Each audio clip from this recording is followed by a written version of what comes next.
The trophy hunting hobby, like everything in life, isn't short of having pros and cons. I have been a trophy hunter since August 2023 when I decided to quit Steam, leaving my achievement hunting days behind me due to the poor state that PC gaming was at that time. Ever since I joined PlayStation and became a trophy hunter, the reception of the community hasn't been anything short of amazing. I love talking to other trophy hunters, watching trophy hunting related content, and planning out my next platinum trophies with my other trophy hunting friends. If you clicked on this video, you might be on the verge of becoming a trophy hunter yourself and entering this amazing friendly community.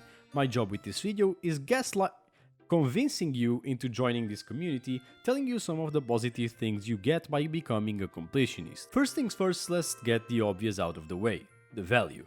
When you get into platinum hunting, you are basically abandoning the concept of playing and dumping games when you finish the main story like you did up until now. Prices for games nowadays can go from 5 to 10 euro on discount or even less, and up to over 70 euros. Now, that's not to say that you should get 70 hours of gameplay out of every 70 euro game, because bloating games just for the sake of it will certainly ruin them. But by going for all the trophies in a game, you are always sure to get more value out of it. Going for 100% in any given game is making sure you squeeze the game into its last drop of content by exploring every corner, doing every quest, and reading every piece of lore until you know everything there is to learn about the world. That being said, you're only going to do this if you are in fact someone who likes to go out of their way to know more about the games that they are playing. While there's nothing wrong in playing just for the gameplay, and there are certainly games for people who don't care about complex stories, I think becoming a trophy hunter comes hand in hand with wanting to know more about the IPs and franchises you are exploring. My point being that most completionists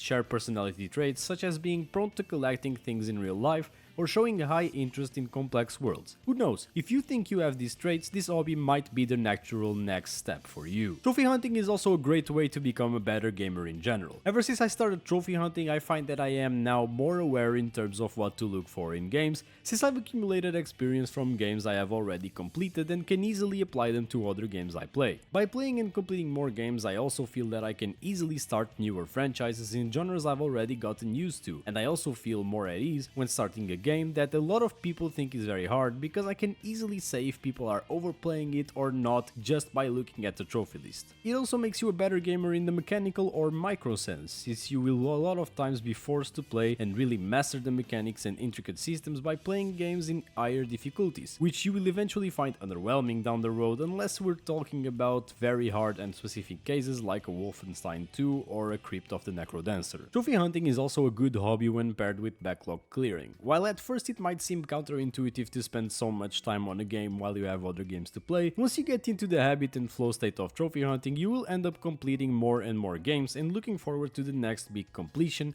that will turn a game you would just normally play and quit into one of your favorite games of all time. To get this feeling, you don't need to keep buying games that come out or looking forward to new releases. Trophy hunting your backlog is a good way to shine a different light on games you might have already played, or games that are just collecting dust in your shelf that might just be your favorite games of all time. Chasing this experience, this next great game, made me personally want to take my completionism into my backlog, so I didn't have to spend more money while pursuing this new hobby. And surprisingly, I have found a lot of games that have become some of my favorites of all time, which I would never visited if I didn't feel like platinuming them. Now, to get into the mental part of the discussion, I think nowadays people who know close to nothing about the hobby hear about trophy hunting and associate it with chores, unnecessary filler content, and useless stuff in general. To some extent, these assumptions are true and false.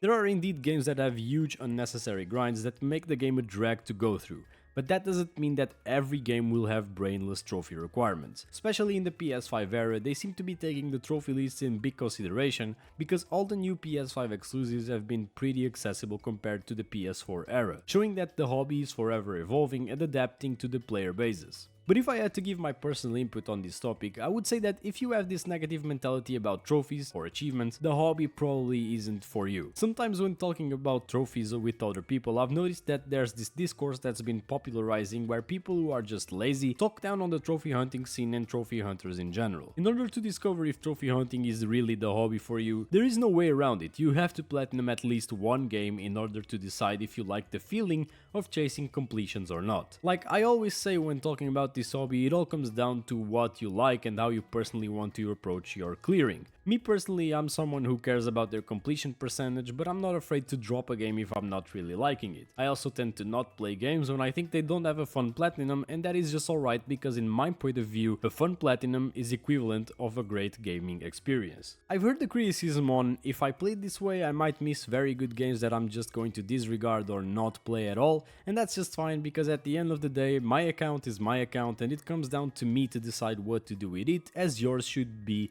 according to you as well. So I think it's time we answer the question that was posted with the title of this video. Should you trophy hunt in 2024? My personal answer would be yes, definitely. And if you still have doubts, I would tell you to at least give it a try more than once. Maybe you still haven't found the type of games that you personally like to complete. This is an ever-growing hobby with an amazing community that has a lot of good inputs and ideas to offer when it comes to gaming itself. If you are someone who is genuinely passionate about games and want to talk about them with others and share that passion, this is one of the best ways to do so. If you want to ease your way into the hobby, the best way to do it is with friends. Maybe if one or more of your friends have interested in trophy hunting, you should all go into it as a group because, as I mentioned plenty of times, it creates healthy discussion, healthy competition if you want to, and greater experiences you can share together by celebrating each other's completions, either by it being on single player or multiplayer games. I hope this video convinced you in any way or another, or that you at least took something useful from it. I'm always available for further discussion down in the comments, so if you have a take you want to share, I'll be replying to it for sure. Either way, make sure you like if you liked the video, subscribe if you want more content, and tell me if you would be interested in more videos giving tips for all you aspiring trophy hunters. That's been everything for today. This has been the Retro Den, and I'm out.